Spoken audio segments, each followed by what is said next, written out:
I do feel that for a lot of you, you have basically, we have the Nine of Cups, which is basically the realization of your wishes, your dreams, and your aspirations in the past position. So moving forward, a lot of you have cemented ties, have approached a situation where you have a greater sense of direction, clarity as to the direction that you want to move forward with people and projects, okay? People, projects, and things in general. So there is that sense of communion, coming together, having common goals, common aspirations. And because of it, I do feel that everyone is basically headed in the same direction. So there is definitely a convergence in life paths. Possibly crossing paths with somebody, and then you realize that you have the same aspirations, the same goals. Therefore, you can continue to be in each other's lives, and you can continue to work together in order to achieve a common goal. What I'm getting here is also the whole concept of strength in numbers, because I know that with a lot of Libras in general, it's a fine line between that balancing act, where the self ends and where others begin. So I do feel at this point you have somebody in your life, a very significant person, whose ideas, expertise you really value, and who is actually whose goals are in alignment with yours. So they not only act as like a partner, but also in work or relationships, they can be somebody that is on the same life path, in the same growth direction as you. So this is a very, very good card here. In terms of what's crowning you here, we have the Eight of Cups. And the Eight of Cups is something that you've been emotionally invested in, or you've invested a lot of feelings, a lot of love in, and you're not able to let go, okay? So this can be good or bad. As the crowning energy here, what I'm getting is that a lot of you might have rekindled a situation with a previous employer or a previous love partner. And I do sense that there might have been falling out in the past, and this is the week in which, or the month in which things are moving forward, or you're able to forge ahead, and you're able to give this another try. For those of you where this might be like a new situation, a new partnership, a new business partnership especially, there's definitely another element in the picture that is making it stable. On top of that, what's in your environment that you're not aware of is, for those of you who have recently started dating someone, this is what I call the card of flirtation. It's the Seven of Coins, but in this deck, the interpretation is definitely different. And the pictorial depiction of it indicates to me two people that have a lot of chemistry, that has a great deal of emotional rapport with one another.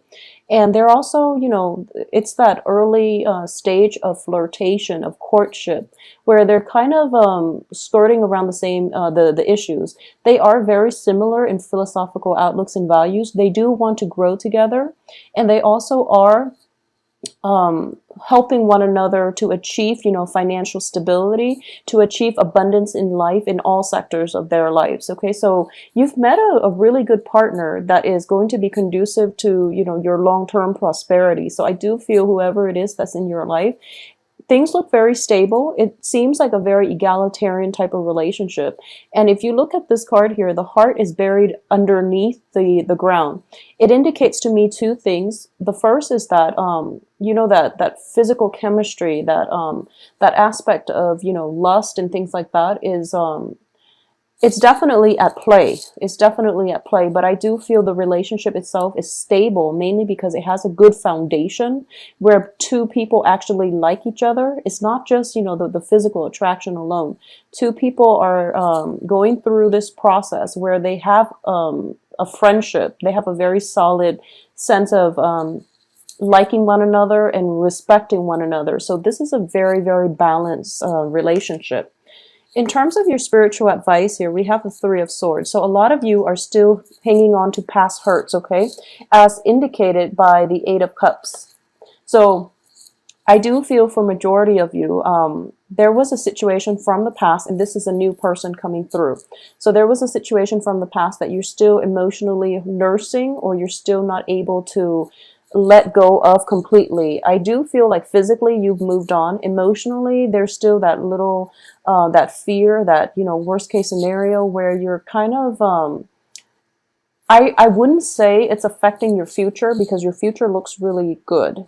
However, I do sense that you have to let go and release some of these anxieties from past relationships, past hurts, past disappointments, in order for you to make the most of this situation, because this situation in your present situation looks very, very fruitful. It's balanced. It's built on a solid foundation. There's a lot of amicable energy involved, and there's also like a great foundation for friendship, success, love, and respecting one another, and even like looking up to one another. In terms of your external environment, you have the Nine of Coins, which indicates to me financial prosperity. Okay, this is also a card of some money coming through, or people that are either self-employed, or they have a lot of financial investments in which the money basically grow on trees. You're off doing your own thing, and the money grows for it, grows itself. Basically, it takes care of itself.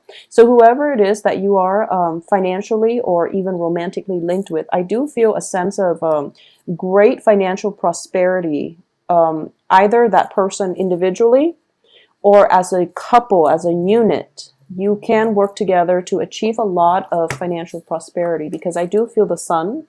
I do feel, with the sun card, it's a card of great success. It's a card of joy, happiness, but also like a lot of abundance. Okay, so these two cards indicate to me a relationship in which people are not at cross purposes with one another. They both have mutually agreed upon goals and aspirations, and they're not trying to undermine one another, or one person's rise to power and greatness doesn't make the other person feel insecure. So it's a very, very good card. It also, because they're both showing up like this, I do feel that finances in general are very good for you guys for this month, but it's because you're also coming into the relationship or the partnership with your own financial assets. The other person is coming in with theirs as well. So it might be a situation where both parties are whole and complete individually. Therefore, this relationship is able to work. Okay, so even if you were to combine your assets, if you were to join up your finances, I do feel that it can work, because both sides have been very responsible about taking care of things on their own respective ends. Therefore, this relationship has longevity, and it's already on a very stable footing. In terms of your hopes and fears here, I do have the Three of Wands. And the Three of Wands is basically embarking on a new path, and especially plans that you have that have been, in the works are now being implemented in the real world. Okay, so this is a very favorable card. It indicates to me definitely partnerships, definitely plans forging ahead, and just the power of execution. So you are looking for a lot of greatness in this. And I also feel as if, we have Three of Wands, Three of Coins. And in general, I do feel there might be, you might be in a partnership, and there might be like, as a result of it, it's such a good union that you're both attracting a lot of luck to you from an external source. It can be from like a financier, it can be from family, it can just be, in a universal way, a lot of good things are in the picture for you. As the outcome here, we have the Wheel of Fortune in the reverse, the Magician in the reverse, and also Knight of Wands in the reverse. So let's look at these. All the cards are very, very positive. However, the outcome here, I do feel that, once again, plans are in the manifestation stages, okay? We do have Mercury in retrograde for this on the 17th of this month. So I do feel that this is something that it's really nice and blissful and just, very positive, which is a good thing. But I do feel that in general, you are still nursing this broken heart. You are still going back to a situation from the past, okay? And you are still trying to make things work. So when it comes to situations from the past, especially like lovers and things like that, going back in for round two, where it's kind of like one of those codependent, addictive type of relationships where you break up and you make up. The first month or so that you get back together, it could seem like very blissful. And then after that, things start to descend into chaos, because that's the nature of a codependent relationship. It becomes like an addiction, and you can't really clearly extract yourself from it. So a lot of you, possibly half of you, would be dealing with this energy. So I want you to be careful, because I do sense that the relationship has the potential to burn out. If this is like one of those old codependent relationship, okay, I feel that you were very, very happy in the past. So this is something that you're jumping back into without, I guess, without a game plan as to, how are we going to do things differently this time around. And on top of that, if this is a work situation, don't start anything during the Mercury retrograde period, okay? It'll be out of its shadow period completely by the end of October. So that's the time for you to start projects, okay? So that's the time for you to move forward and push ahead. And for those of you who are going through this situation where you've left a lover behind and you're starting something new, and especially if you're starting something new with a fire sign, fire signs are Aries, Sagittarius, Leo. I do feel that take it for what it is. If you're having fun, just enjoy the process of having fun, okay? Because it is still a little bit problematic dating during the Mercury in retrograde period. People might renege on their promises, for example, or things are really, really good during, the first few months of meeting one another, dating one another, courting one another. But then the reality of it is you might not the energy itself, once Mercury is direct and station, and once we're out of that Mercury shadow period, I do feel that a lot of things will come up that will make you reassess this situation. So this is something to think about, and also, be very, very slow and be very deliberate as to the direction of this relationship, because it seems to me like this is still the honeymoon stages. So it seems like it's still very new. So you want to take it slow. Additionally, I do sense that with the Magician in the reverse position, I do feel as if, the power of manifestation and in general, in the reverse, I do see this as the power of manipulation too, okay? That can come into the picture. This situation that you're in looks very, very favorable, looks very idyllic. And you might just want to keep it in suspension just like this, okay? But it's not allowing the relationship to progress. So you want it to progress in a natural way rather than controlling all the factors that are coming into play.